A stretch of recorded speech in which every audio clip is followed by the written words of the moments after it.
Halo, jumpa lagi dengan saya Pribadi Setianto, mewakili tim kami menyampaikan topik metode non-parametrik.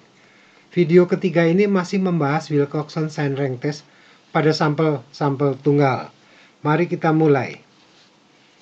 Frame ini akan menunjukkan dihasilkannya tabel nilai kritis untuk Wilcoxon Sign Rank Test.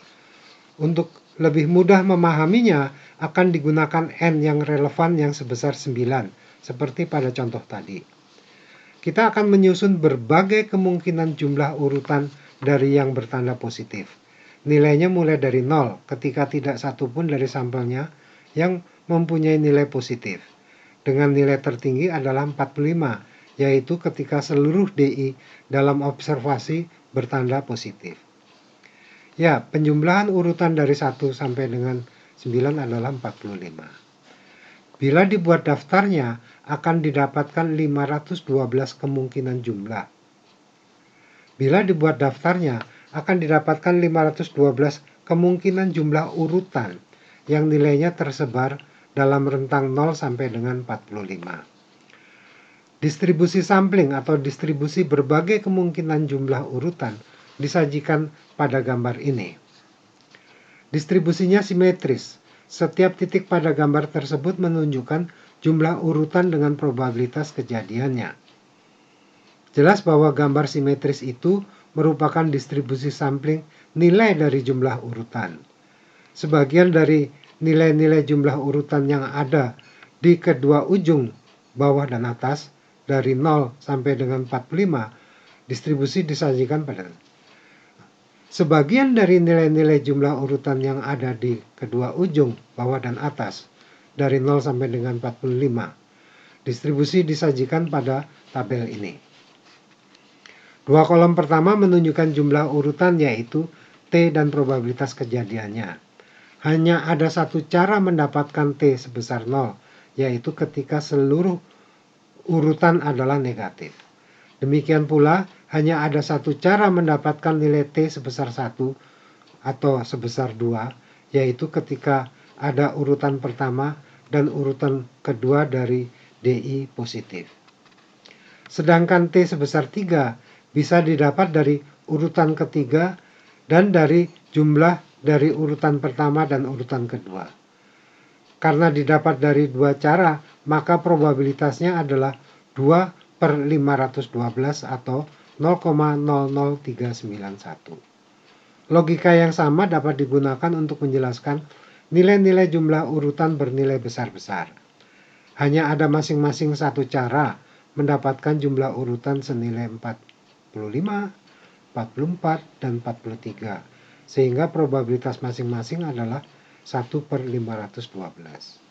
Dan ada dua cara untuk mendapatkan jumlah urutan sebesar 42, sehingga probabilitasnya adalah sebesar 2/512. Selanjutnya, tabel tersebut menyajikan semacam nilai p-value untuk setiap nilai T. Nilai itu adalah luas ke ujung terdekat dari grafiknya. Jadi seperti pada p-value untuk pengujian searah. Nah, dari tabel dapat terlihat bahwa luas kumulatif sampai dengan nilai T sebesar 5 adalah 0,01953. Sedangkan sampai dengan 6 adalah 0,02734. Yang sudah lebih besar daripada 0,025. Bila digunakan untuk kasus contoh soal tadi, nilai ini tidak sesuai dengan batasan bahwa luas daerah kritis di kiri adalah sebesar 0,025. Demikian pula, luas akumulatif mulai dari T sebesar 40 adalah sebesar 0,01953. Dan bila diakumulasikan dari 39, maka luasnya sudah 0,02734 yang sudah lebih besar daripada 0,025. Bila digunakan untuk kasus contoh soal, nilai ini tidak sesuai dengan batasan bahwa luas daerah kritis di kanan adalah sebesar 0,025. Dengan cara penetapan bahwa luas kumulatif ke ujung terdekat tidak lebih besar dari luas daerah kritisnya, maka pernyataan pada kriteria dapat dibuat sebagai lebih kecil atau sama dengan batas bawahnya, atau lebih besar atau sama dengan batas atasnya. Itulah penjelasan dari tabel Wilcoxon-Seinreng test. Kita akan beralih pendekatan normal bagi pengujian ini.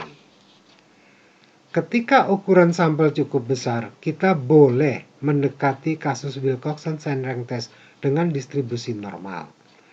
T dianggap sudah terdistribusi secara normal bila N yang relevan sekurang-kurangnya 10. Dengan atribut sentral dan persebaran yang demikian ini. Sehingga konversi variabel T ke dalam skala Z menjadi seperti ini. Penerapan pendekatan ini menggunakan kasus pada contoh, walaupun sesungguhnya tidak sesuai karena N yang relevan belum 10. Adalah sebagai berikut. Ditulis ulang desainnya dengan H0 dan HA yang demikian ini.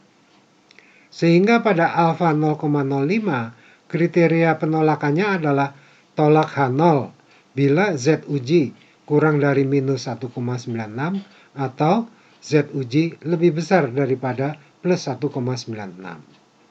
Dan statistik ujinya adalah Z uji merupakan konversi nilai T yang kita dapatkan sebelumnya yang sebesar 25,5.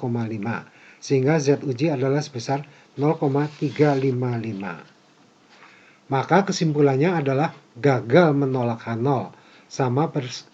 Sama seperti kesimpulan sebelumnya dengan metode standarnya.